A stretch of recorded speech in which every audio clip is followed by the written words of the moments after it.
Alrighty friends, so we are going to glue our paintbrush onto our lined paper now. We are going to get a brown paper to start with. This is the handle of our paintbrush. And what we're going to do is take our glue stick apart.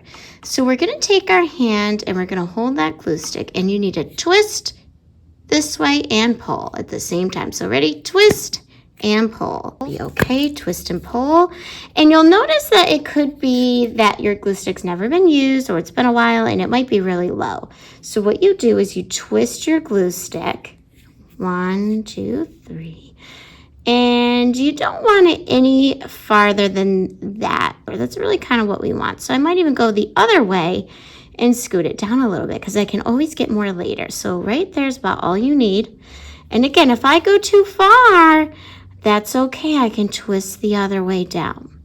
All right, if we have too much on at once, that won't be good. So when you go to glue your art, you do not need to cover every single part of your paper. We're going to add the glue to the shape we're gluing onto the paper. So I'm just going to go through, and I call it touch and tickle. I just go in little circles or scribbles. I'm just going to do one line up there in the handle. Now, I might give you some messy mats to put under these while you're gluing so you don't get any under your tables. So what that will look like is this, friends. At your desk, you might have a messy mat, and we'll just put that under here. So that way when you're gluing, if you have to get near the edges, you don't have to worry about getting it on the table. I'm going to move that messy mat to the side. Maybe I'll put it under my art. And I'm going to find a spot to put this paintbrush. I don't usually want to put it right in the middle, so maybe I want to off-center it a little bit. And then I have to rub. And it's important that you do this kind of fast, because if you're taking too long getting that glue on there, what's going to happen to that glue? The air is going to make it what? Dry. So you got to be kind of quick, flip it over, and then you rub with your hand. We're not tapping, we're rubbing, giving it a nice massage, and that heat is going to make it stick. Now we're going to get a black rectangle paper, and this is going to be the part of the paintbrush that your bristles are on, or your little hairs. So we're going to put this under messy mat. Your art will go under your messy mat. We're going to get some glue, and we're just going to glue up and down because it's a straight shape. And take this, and notice I'm grabbing areas that don't have glue on them so I don't get it on my hands. I'm now going to take this, and I want to line it up, not in the handle part, in the flat part. See where there's a flat part? I'm going to line it up corner to corner and then rub. No tapping, rub. All right, now we have that glue out. We're going to get that messy mat again. And we're going to take, we have 2 circles here. Now these are tricky. You definitely need your messy mat for these.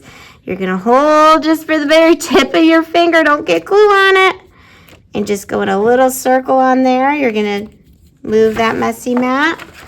Try to grab just the edge. And what's great is it does dry on your hands kind of quick. So if you do get a little on your hands, it's okay. Rub with one finger. Rub with one finger. And there, now we have our eyes. Okay, so now that we have some things glued on, it's very important, friends, that while we're done with this glue stick, we need to do what? Add that cap to it slowly and snap it so that it does not dry out. We are going to get a crayon, and in our black part only, we're going to do some straight lines for like the little hairs. This is a white crayon. Some lines up and down like that. So see how that is? Now I'm going to return my white crayon. I don't need that anymore. And we are going to be using Sharpies today. Sharpies are a special marker that artists use. They work great on all types of paper. They are permanent, which means they do not come under your skin or clothing. So when you use these, you need to make sure you are only using it on the paper. If you get it anywhere else, they get taken away and you cannot use them. So I take the cap off, and I just like to put that cap on the back so I don't lose it. And what we're going to do is just a little dot in our eyes. And look at that. Cute already. Just little circles. Now, I'm not dotting it hard. I'm just going in, drawing little circles over and over so I get something like this. Now I'm going to give him a cute little mouth. So we're going to do a curved line like this. And then I think I like to add just some little curved lines next to it. Look how cute he is. Okay, so we have that done. We have one more step that we're going to do. On your paper, I am going to give you one of these. It doesn't matter what color you get.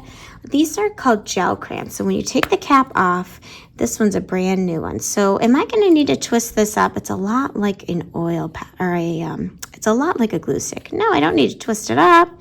It's already far enough up. But if you have one that has already been used a few times, like this one, and needs to be twisted up a little bit, then go ahead and twist it. So I'm going to take this orange, and what we're going to do is we're just going to add a little bit of the color on the very edge to kind of look like there's some paint coming off my brush. So did I cover the whole black area up? No, I just added it to the tip. Okay, and if you want to do just a couple little scribbles coming off, that's fine. We're going to do one more thing, friends. Usually in the end of the handles paintbrush, you'll have a little opening or a little hole. So we're just going to draw a circle and then gently fill it in. There we go.